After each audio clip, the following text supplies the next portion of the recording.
Hi, welcome back to my channel. Jenny here with Frizz Drip. I will be making cranberry fig soap. So this is a very loved soap by my customers, and per usual my oils, soft oils, are olive oil, grapeseed, and castor oil. Melted hard oils are babassu, coconut, and shea butter. Lye solution with silk sugar and sodium lactate. This is the fragrance oil. It does accelerate mildly, so, and I'm doing some layering here, which just help with layering because I actually don't have that much time to hang around making soap, so I just hope this goes quickly. Colorants, titanium dioxide, and I this is also colorant in here. This is a pigment. I usually use a mother pesto to smooth out my pigment with my batch oil. All right, please do well to like, subscribe, comment, share this video, do all that good stuff, and yeah, let's keep growing this channel. Previously I've talked about the fact that I soap using close to room temperature oils, between 85 degrees and 105 degrees, and that's my sweet spot. And in the past I've also tried the heat transfer method. I really want to delve into why. So I do love both methods, but for a new soaper or anyone who's used to doing stuff one way and is trying to play around with a different method, there are reasons why soapers will use one method over the other, or depending on the situation may use one over the other. So in my case, my formula is a mixture of some harder oils and liquid oils. However, the ratio is I have more liquid oils to hard oils, and I have the time to prep my oils prior to soaping, and my lye solution prior to soaping, and mixing, and just doing the do that way. I do find out that it works for me. When I used to do the heat transfer method, which is using your hot lye water can get as hot as over 200 degrees. It is hot. It is not just caustic, but it is hot. It does get hot.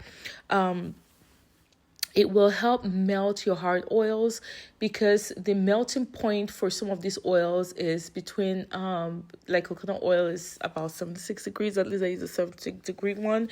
Shea butter also has a lower melting point.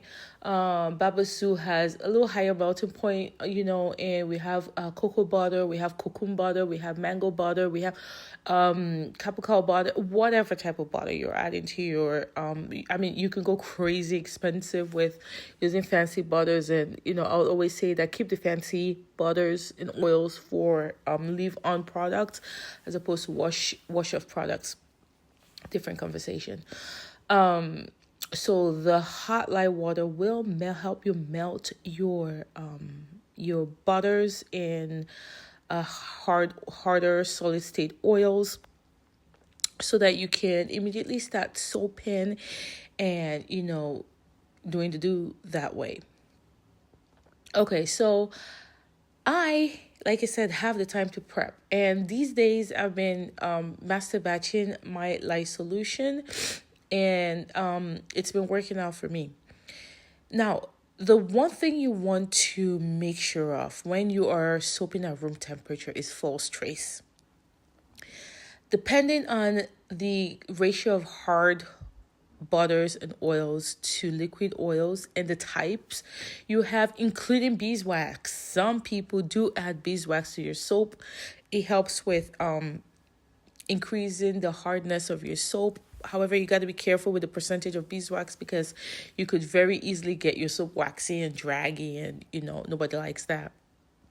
But um Depending on the ratio of that in your formula will depend on whether you are at risk of having false trace when you are soaping cooler to room temperature. So you gotta have to, honestly, soaping is an art. It's not something that you do once and you call it a day. You have to play around with stuff, see what works for you, see how you can tweak and change. That's why you hear people say, I spent 2 years developing my recipe. It's not only about the types of oils and whatnot, it's also about at what temperature works best for me, what happens at different water discounts, and what happens at, using different types of natural or synthetic or whatever ingredients. And when I say synthetic, people should stop being afraid of synthetic. There are different grades, levels, and types of synthetic. That's a different kind of conversation.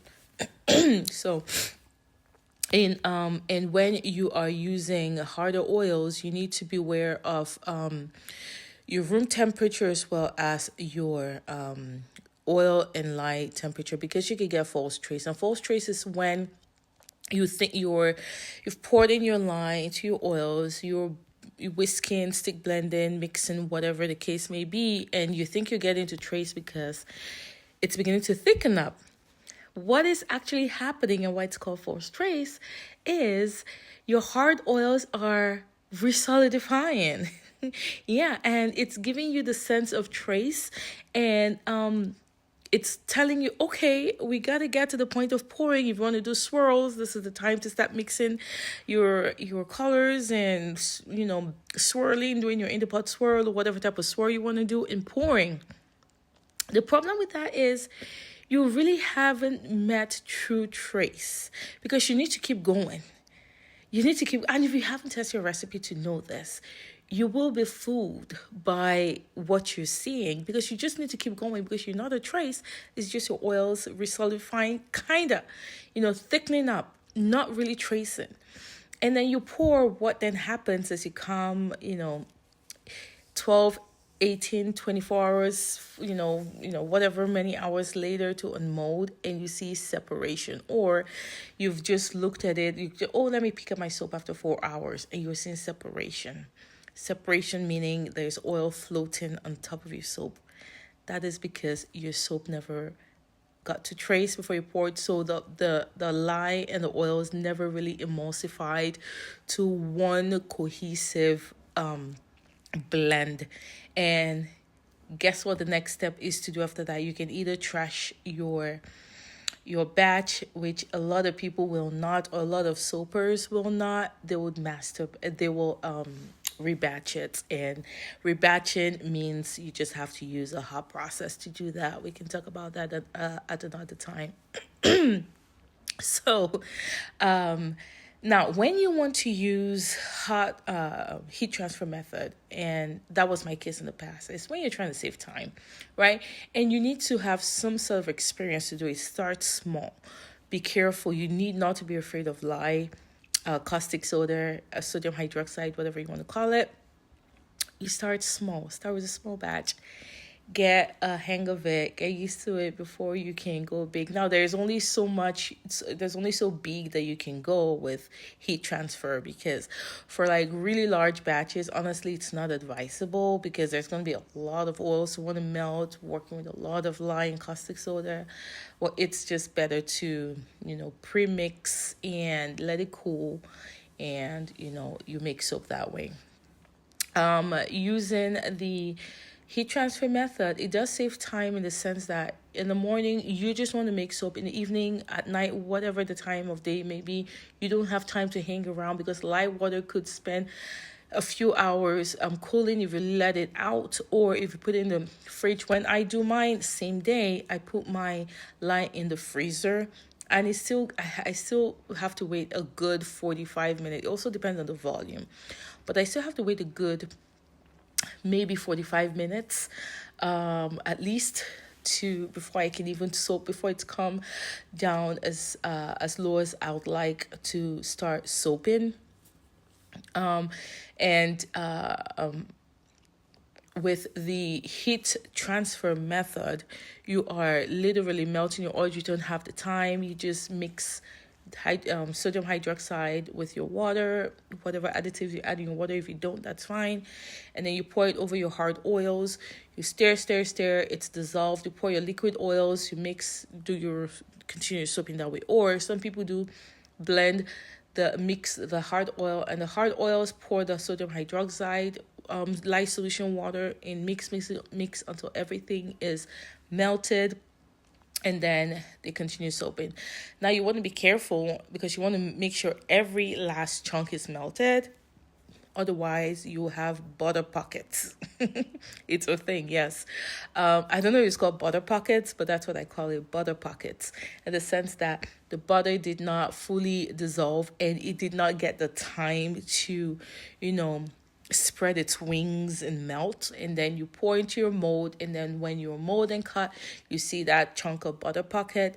It's just what it is.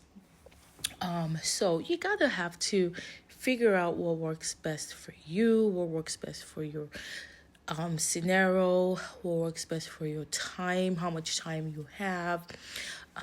And soaping is fun. It's an art. Also, well, I would say the type of soaping I do is an art, because I just prefer making the artisan types of soap.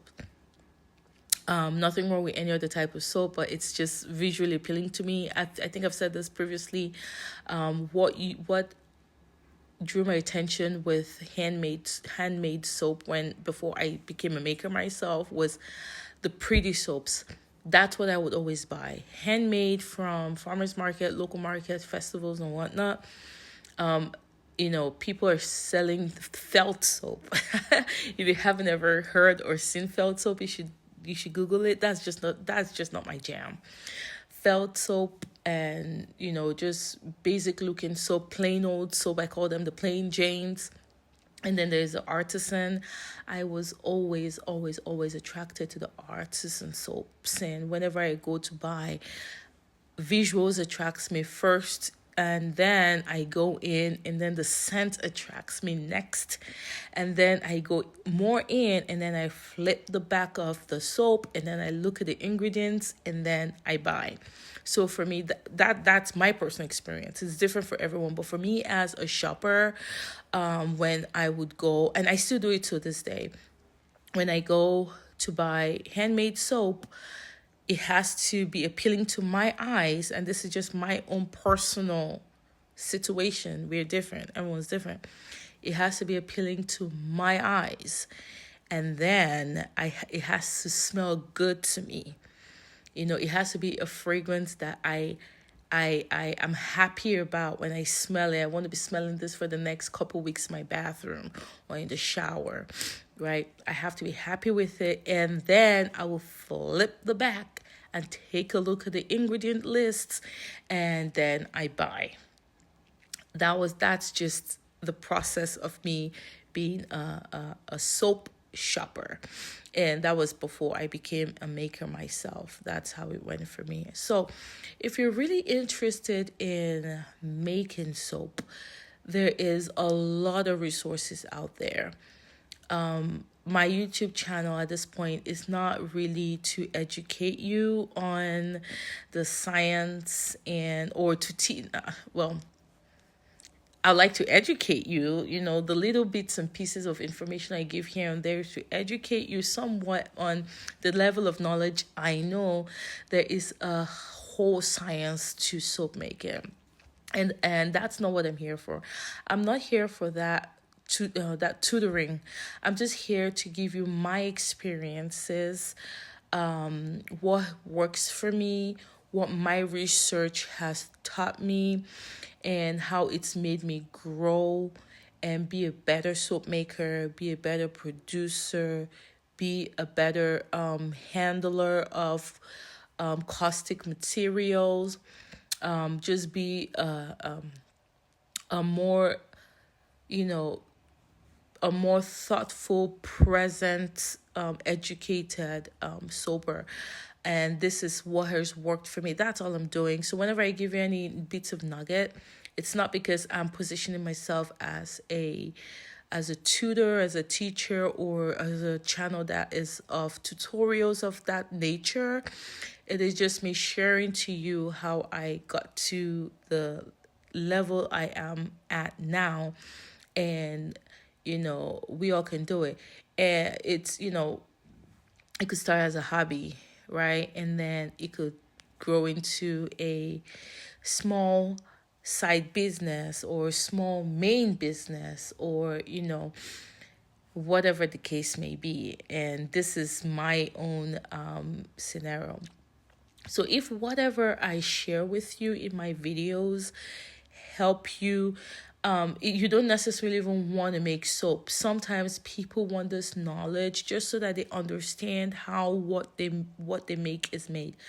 For example, if you go on, there's a YouTube channel called How It's Made or something like that. I remember way back in the day, I used to watch how Skittles were made, how different kinds of candles were made, how Crocs were made, how fabrics are made, how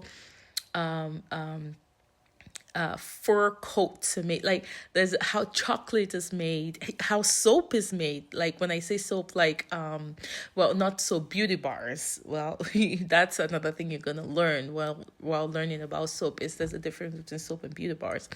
How these things are made. Like, it wasn't because I wanted to make them, it's just because it was just fascinating to me. Like, oh my god, that's how sausages are made.